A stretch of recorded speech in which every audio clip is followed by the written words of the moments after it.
శుభశ్రీ సుభాషితాలు మరియు కథలకు సుస్వాగతం.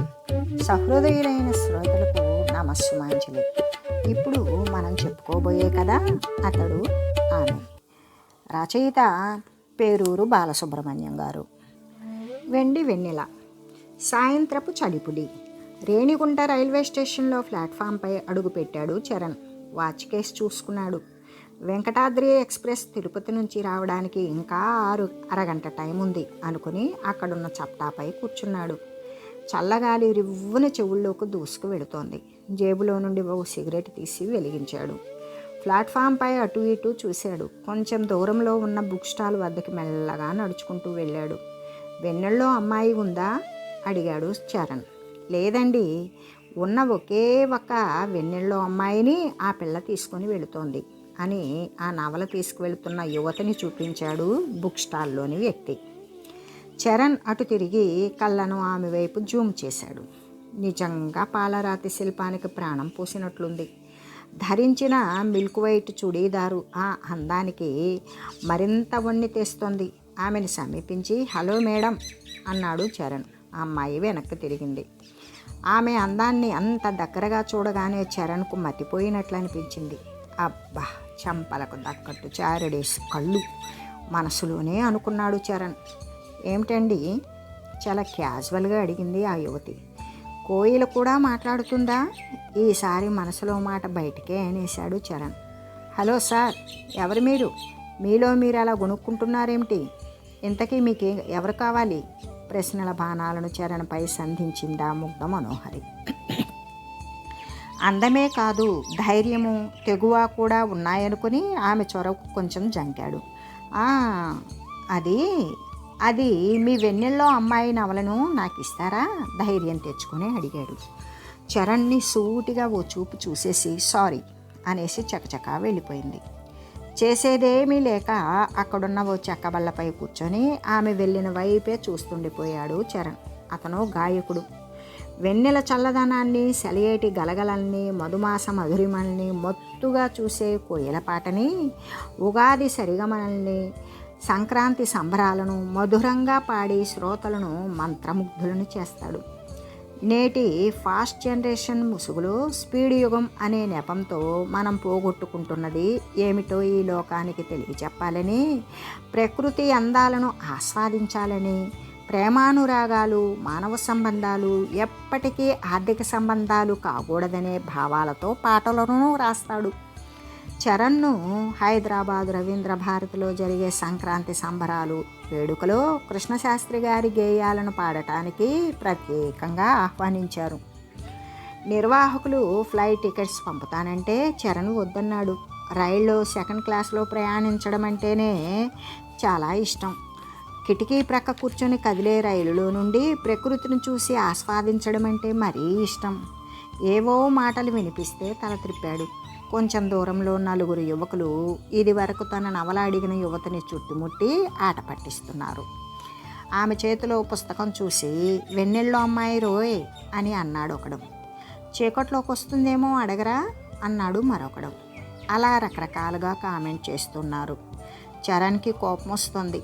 తన సొంత మనిషినో ప్రియురాలినో కామెంట్ చేస్తున్నట్లుగా ఫీల్ అవుతున్నాడు.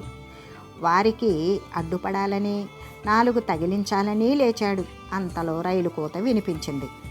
అప్పటిదాకా రైలు కోసం ప్లాట్ఫామ్పై ఎదురు చూస్తూ ఉన్న ప్రయాణికులు భోగి ఎక్కడికొచ్చి ఆగుతుందో, బెర్త్ ఎక్కడుందో ఎత్తుక్కోవడానికి అలర్ట్ అయ్యారు.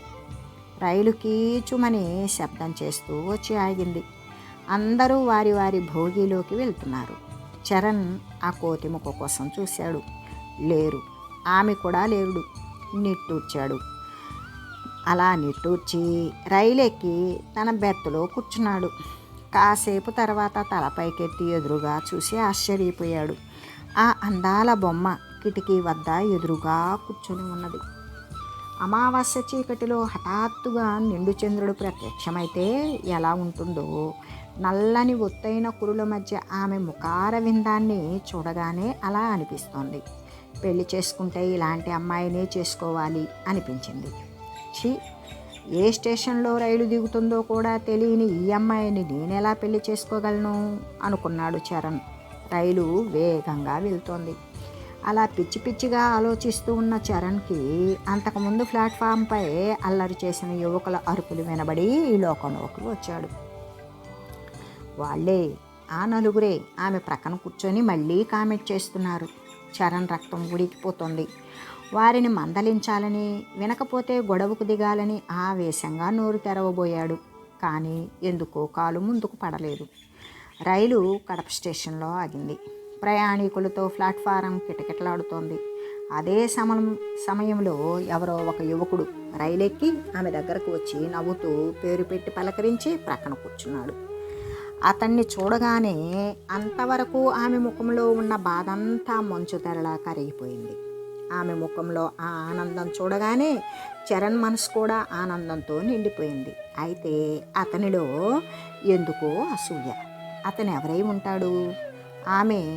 అతను ప్రక్కన కూర్చొని ఏవేవో కబుర్లు, ఒకటే నవ్వు. అతను ఆమెను మృదుల అని, ఆమె అతన్ని నాగ్ అని సంబోధించుకోవడం, మాటలు ముదిరి పకాన పడే కొద్దీ ఒరే అని కూడా పిలుచుకోవడం మొదలుపెట్టారు. వారిద్దరి ఒద్దికను చూసిన పోకిరీలు జారుకున్నారు.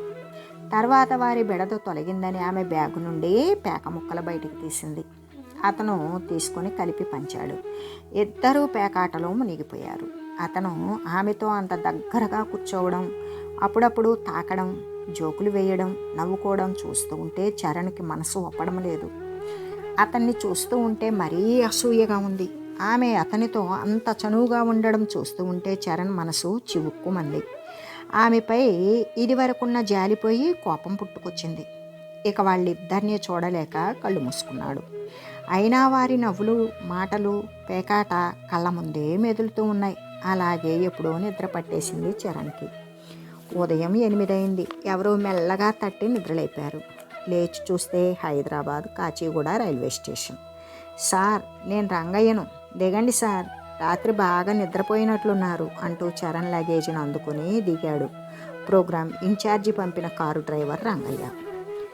హైదరాబాదులో ఏ ప్రోగ్రాం జరిగినా చరణ్ని కారులో తీసుకెళ్లేది రంగయ్యే.